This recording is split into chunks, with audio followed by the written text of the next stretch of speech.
a lot, Michael. It's great to be back in Eugene, and especially for this event. It's great to see so many people who share my passion for community and democracy. And it's wonderful to see people from all walks of life, from public officials to staff to neighborhood leaders, because that's what it takes to make the change that we need. So I wanted to start off just talking about why I'm so passionate about community.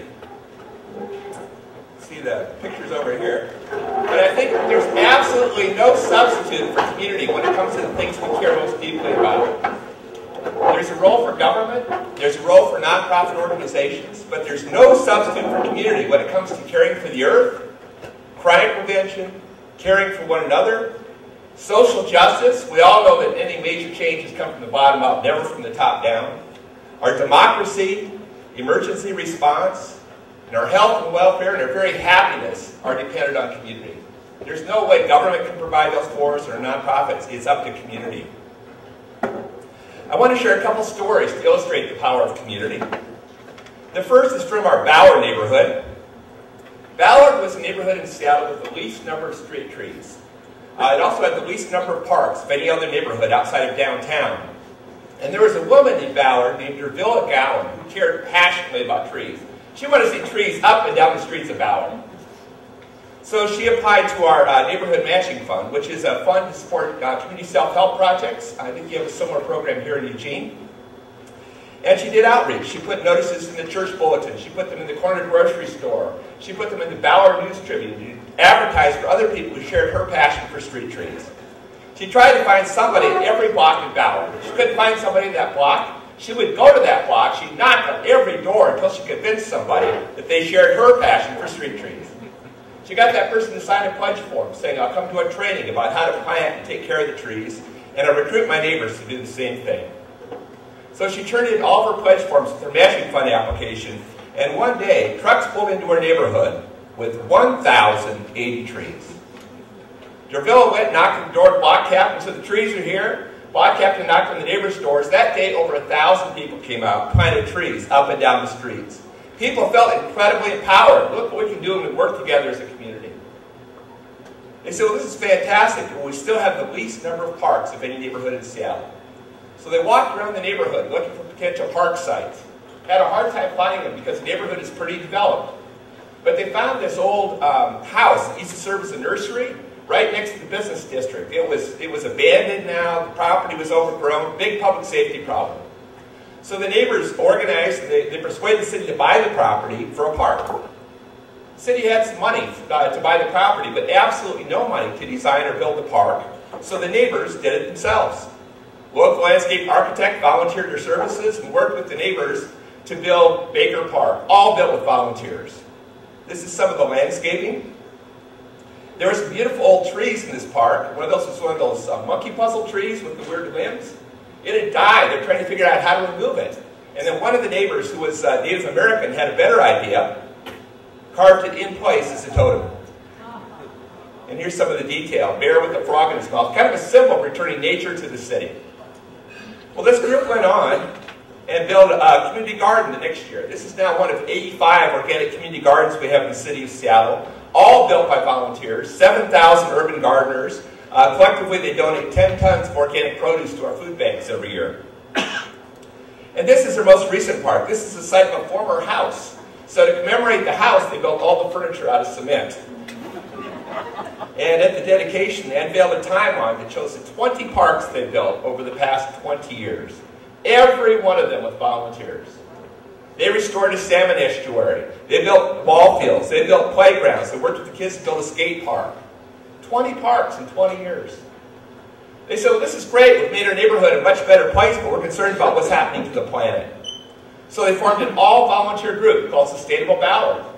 And the big event they have each year is the Sustainable Ballard Fest, where they have music and they have food, and they've got booths to educate people about what they can do to reduce their carbon footprint. I'm speaking at it again tomorrow.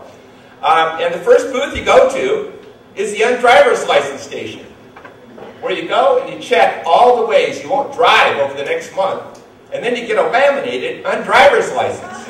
It looks pretty cool. It just looks like my official Washington State driver's license. Julia Fields, the one who organized this, she says, I'm going to walk, I'm going to bike, I'm going to take transit, etc., etc. And when you get your driver's license, it entitles you to drive the shuttle bus. It's a foot power mobile. It's going down the street. It's kind of a Fred Flintstone mobile. And gets everybody's attention. It gets people thinking, what could I do to get out of my car?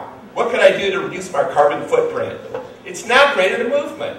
All the neighborhoods around Ballard have organized their own sustainability groups. All the suburban communities around Seattle have done the same.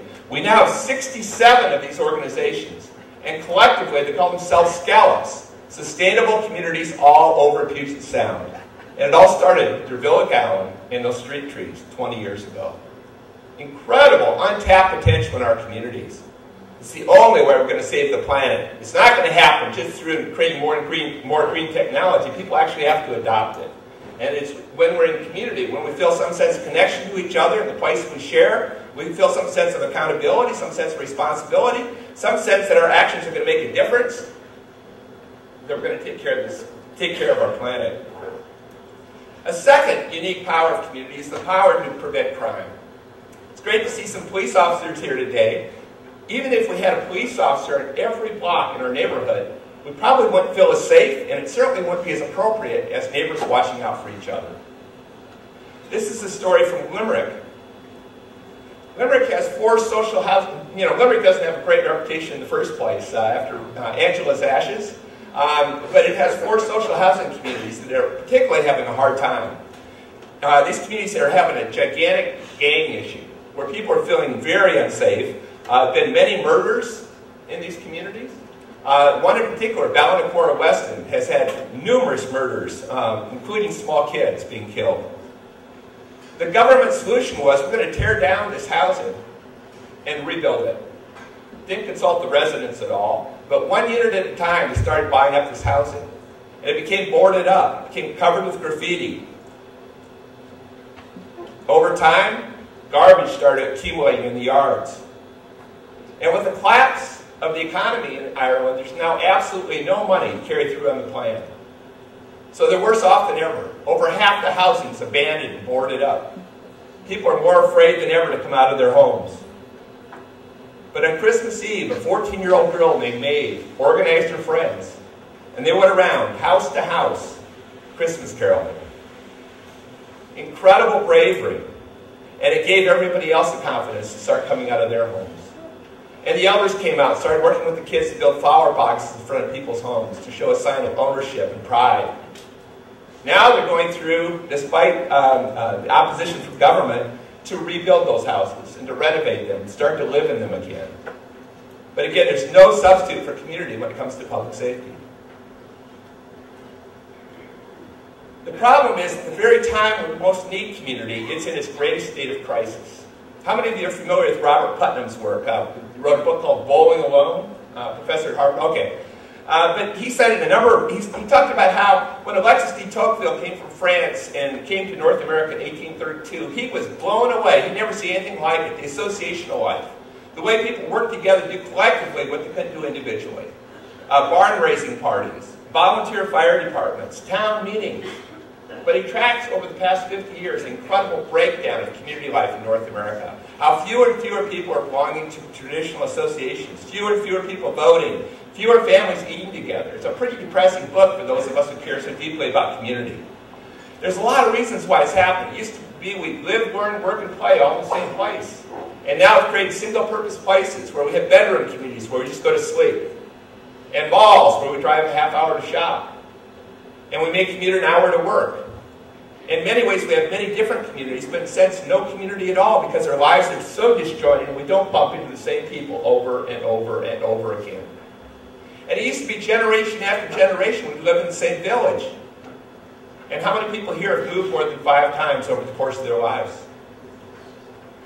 And when we're always on the move, it's hard to build those relationships. And if we know we're just going to move again, why bother? It's a lot of work. People working longer and longer days. Many studies are showing fear in some neighborhoods is the #1 thing breaking down community, where people are afraid to come out of their homes, like they were in Ballinacora Weston. Robert Putnam says the #1 thing breaking down community is television. People say they don't have time for community, and yet they spend an average of several hours a day in front of the television. He wrote this book a few years ago. So I think now he would add Facebook, he would add video games. Increased consumerism, where people are chasing material things rather than relationships and finding value in relationships with one another. Increasing specialization, where we're separating young people from the old people, from the people with disabilities, totally breaking down community. Organizing people the way that the agencies are organized, rather than the way our communities have been organized historically. And increasing professionalization, where we have institutions doing what communities used to do for themselves. One of the best illustrations of this is from the Ballard neighborhood again. This is a house that was owned by a woman who was 85 years old. She lived in this house most of her life, and a developer owned the property on either side of her. He wanted to buy the property so he could tear it down and put in a large mixed-use development. She said, "I'm not selling." He said, "Well, I'll give you $1 million. Her house is worth $150,000. Small house on a small lot. And the developer said, that's the point at which the developer said, "I'll give you $1 million. He said, "I'm still not selling. My community is worth more to me than $1 million. She was a hero in her neighborhood, but the developer responded by building right around her house. And I think it's a symbol of how so many people are experiencing community these days, where they feel that decisions about the future of their neighborhood aren't being made by the people who live there, but by outside money, by outside powers. And how so many people, even where there's a fairly strong sense of community, there's so many individuals who feel disconnected, who feel isolated, who don't feel part of community life. To further depress you, I think our very democracy is in crisis. And some of it's a response to this sense of powerlessness. People feeling like, hey, I'm paying my taxes, why isn't government being more responsive? As Michael said, I used to be a community organizer. This is one of the many demonstrations I organized against our local government. In Fremont, they were so angry, they simply erected a rocket on the side of one of their businesses, and they announced that it was aimed at City Hall. They declared themselves the Artist Republic of Fremont. These are probably extreme examples, but you see this happening absolutely all over the country, where people are starting to think of themselves not as citizens, but as taxpayers, where people are seeing government as the problem. Every form of government has ratepayers, has taxpayers, but only democracies have citizens. So how do we rebuild that? Fortunately, I think because of the economic crisis, because of the climate change, the crisis around climate change, people are starting to wake up, rediscover the value of community, and rediscover the importance of democracy. And in order for it to work right, it has to be a change on the part of both government and community, which is why I'm glad to see such a good cross-section of people here today. And to illustrate that, I've got a chart. I'll go very quickly. But just to show that change needs to happen on both sides of the equation. So government shift is, we need to start recognizing that neighborhoods aren't just places with needs, but communities of people with incredible, underutilized resources. That's the real basis for partnership. Because then the community's bringing something to the table. The community's bringing nothing but needs. Government's got all the power. Community shift needs to move beyond blaming government to taking a share of the responsibility. Think of ourselves as citizens again. And recognizing there's some things communities do best. Government needs to move beyond customer service. Yes, it's important to have good customer service. And yes, it's important to have good citizen engagement, community engagement. But it's also important to have community empowerment. And here's the difference.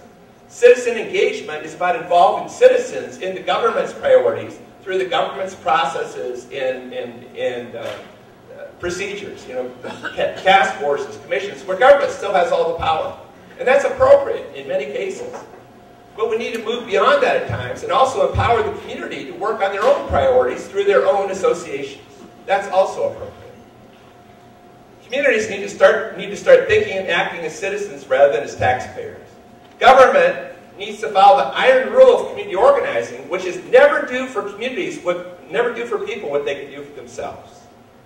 And communities should never wait for government to do what could be better done by the community. Here's a big one. Every city I go to and I talk to elected officials about empowering the community, they look at me like I'm crazy. Why should we empower those activists? And when I listen to them, they're talking about the same 10 or 15 people. They're in every city in the world who have really big mouths and very small constituencies who say, I speak for this community, and nobody's behind them. There's probably nobody like that in Eugene, but we have a lot of them in Seattle. So government needs to stop focusing on the self-proclaimed leaders that are often reinforced by processes that have worn everybody else down, and to start focusing much more on leadership training and assistance with outreach and networking, and recognize that there are all kinds of, just about everybody in our community is already organized. And how do we reach out to all those different organizations in our community?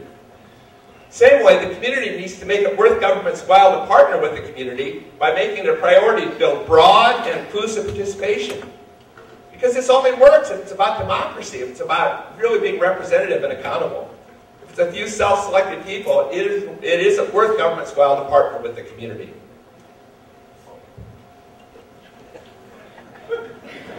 Past bedtime. I have one more. I'm not going to go through all these. I've got way too much here. But I just wanted to highlight this next one, which is the community can't partner with the government divided by functions. So government needs to develop a more holistic, community-based approach. In the city of Seattle, we had 32 different departments trying to reach out to the community. Plus, we had our county government, and state government, and federal government, and port, and school district, and hundreds of nonprofit organizations, all trying to reach out and empower the community. They're being empowered to death. There aren't enough nights in the year to go to all those meetings. So how do we start getting government to be organized the way communities are organized, by neighborhood, rather than in discrete functions? Because you get much more holistic solutions, much more appropriate partnership. But the same way, government can't partner with a community that's divided by factions. So we need to work collaboratively within the neighborhood and with other neighborhoods so we can work out consensus at the local level. And that gives real power to the neighborhoods and allows the government to really partner with the community. I'm not going to go through all these here. So I was here about 5 years ago. Was anybody here when I spoke 5 years ago? Or you forgot? Okay. So I talked about our programs in the Department of Neighborhood, so I was just going to go through those very quickly because I'd like to move on to some other things. But we put a number of programs to try to move in this direction. We started up in 1988. We were way behind you guys. I think you were 15 years ahead of us. But we took some kind of different directions. So one thing we did was create a system of 13 little city halls where people can do business with government right in their own neighborhood rather than having to go downtown, where they can work across all the different silos of city government and get all their needs met in one place. And a system of district councils. I think that's somewhat similar to what you have here. We put together a program called Involving All Neighbors to help neighborhood associations and people with intellectual disabilities start to work together by focusing on the gifts of people with intellectual disabilities rather than just focusing on that label disabled. And that became a way to start thinking about how do we involve all the marginalized people in our community, and how do we create much stronger, more effective groups when we reach out and include absolutely everyone, including those people who've been labeled unemployed, homeless, single parents, at-risk youth, old people, non-English speaking. All those labels where we label people not by their strengths, not by their gifts, but by what they're missing. Third, we created a program called the Neighborhood Matching Fund. And the idea of this was to meet the neighborhoods halfway in projects that were a priority for neighborhoods but hadn't been a priority for city government. We celebrated the 20th anniversary of this program last year, and over that time more than 4,000 community self-help projects have been completed. The city's $50 million investment over the years has leveraged $70 million in community resources. The end of the old model where people were looking to government to do everything never would have been tapped. But the best benefit is it's newly involved tens of thousands of people in community life because we've finally given people a way to get involved other than going to meetings. And believe it or not everybody will come out for a meeting on a beautiful Saturday morning. Another program we put in place, community groups said, this is fantastic, you've empowered us to do these projects, but if you really wanted to give us power, give us the power to plan. So if a neighborhood would bring all their key stakeholders together, all parties, not just one group, but all the different groups together, and have a plan for outreach to reach out to absolutely everybody in the community, particularly the marginalized people, we would give them money to hire their own planner who was accountable to the community. And through that program, we involved 30,000 people in the development of 38 bottom-up neighborhood plans. Very different kind of planning. It was much more comprehensive because it came up with much more holistic solutions because the neighborhoods is where it all comes together. solutions that were really appropriate to the distinct character of each place. But what was really great was these plans didn't just sit on the shelf. Because people put so much work into it, they held our government accountable for implementation. But more importantly, they took a lot of responsibility for implementation themselves. Because they owned the plan. They recognized there's a lot communities can do that government can't do. And there's a lot we can do together. But I'd like to move on and talk about how the same approach is being utilized absolutely all over the world. So neighborhood matching fund programs now exist absolutely everywhere. In Japan, and in Australia, and in Ireland. I was just in Wodonga, Australia. They're known for their large water tower here. They gave me a t-shirt saying the 6 great towers of the world. It had the Eiffel Tower and also had the Wodonga water tower. But in Wodonga, they started up their own neighborhood, they call it the Neighborhood Power Program. They have a matching fund program. And they showed me this project. This is a church in their community. And there were some older women who were looking for some way to contribute to the community. And they contacted the church and they said, could we develop some of your lawn as a community garden? Then they're trying to figure out how to build the raised beds. And they contacted the local men's shed. It's a great program they have all over Australia, where retired men come together in a men's shed and do woodworking together and make items for the benefit of the community. So the men, and it's also a great way for them to watch after each other and get a little time away from their wives. So the men created all these raised beds. What I loved about this project was people from all walks of life got involved. So you can see here, young people helped with filling it up with dirt, doing the planting. The new immigrants and refugees got involved in this project. People with disabilities are very active in this project. And then they found there was this old commercial kitchen in the church. So they asked them, could we utilize that kitchen? And they brought, again, the whole community together to help start processing this food. And they worked with the nutritionists, and they made incredible gourmet meals. And again, everybody got involved. Older people, high school students, local organization of people with intellectual disabilities is incredibly active in this program. And they packaged it, and they freeze these gourmet meals, and they serve thousands and thousands of gourmet meals to people who have absolutely no food at all. And they do it through community. It's in Taiwan. In Taiwan, they have community empowerment centers all over the country, in every major city, where they're training people how to be, first of all, they serve kind of like our little city halls. They help put one-stop shopping for government. But also they do lots of training out of here. I was privileged to be able to speak at the graduation ceremony for the young community planners. These are young people who stepped up and said, we want to be leaders in our community, volunteer leaders. And all these young people are taking on their own projects. So they took me to the village of To-Go. And at To-Go, they showed me these projects have been built by young people. Where at To-Go, the village, they had no park, they had no bumping place, no place for the community to come together. So they built little parks in everybody's front yards. And people come over at night and they eat together, they drink together, they play games together, and build a strong sense of community. But this and so many other projects are being led by these young community planners, volunteers who care deeply about their community. This is in Golden Plains, Australia. This is a rural part of Victoria. And there are 23 communities here who are amalgamated by their state government into one community. Very rural. So although there's 23 communities, there's a population of only 16,000 people, spread over a huge area. The farmers were picketing City Hall because they weren't getting the kind of services they wanted. And City Hall said, we don't have any resources. So we're going to do bottom-up planning. We're going to do bottom-up planning because we don't have money. So many cities use that as an excuse not to engage the community. They said, we've got to do it because we don't have money. So they turned it over to the community, and the community members themselves developed 23 bottom-up plans. 1/4, 4,000 of the 16,000 people in that community got engaged in the planning process. 25% of the people. They came up with 600 recommendations. 96% of them have been implemented. They were implemented by the citizens themselves because they owned it, because it was their ideas. Democracy works. And now this village of Golden Plains has the highest approval rating of any local municipality in the state of Victoria. This is in Porto Alegre, Brazil, where they started participatory budgeting quite a few years ago.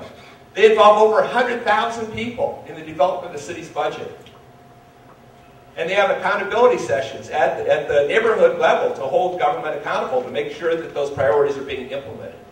This is a model now that's been picked up by cities all over Brazil. There's more than 80 cities that have participatory budget programs. Same kind of process is being replicated now in many places in the United States, in Canada, and all over the United Kingdom. In India, they've created village assemblies in every village where it's kind of like our old-fashioned town meetings where everybody comes together to help make the decisions for the community. And in the United Kingdom, they put together a program out of the coalition government called Big Society. I had the privilege of speaking there at 10 Downing Street on the 4th of July. My brother gave me a special tie for the occasion.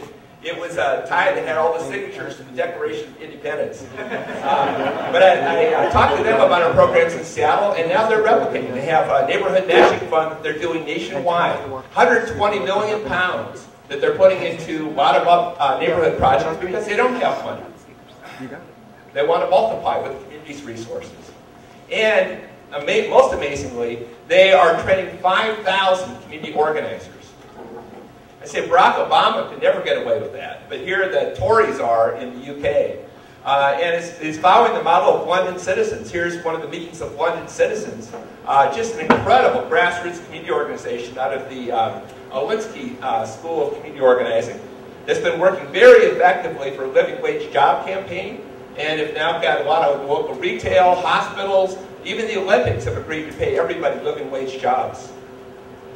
And they're also creating a system of safe houses. Because you've read about the violence, the riots going on in the UK. Some of those neighborhoods are have been incredibly unsafe for years. And so they've created a system of safe houses and safe businesses to help protect their children in the community. So finally, how do we know if all this, what's our measure? How do we know if all this is being successful?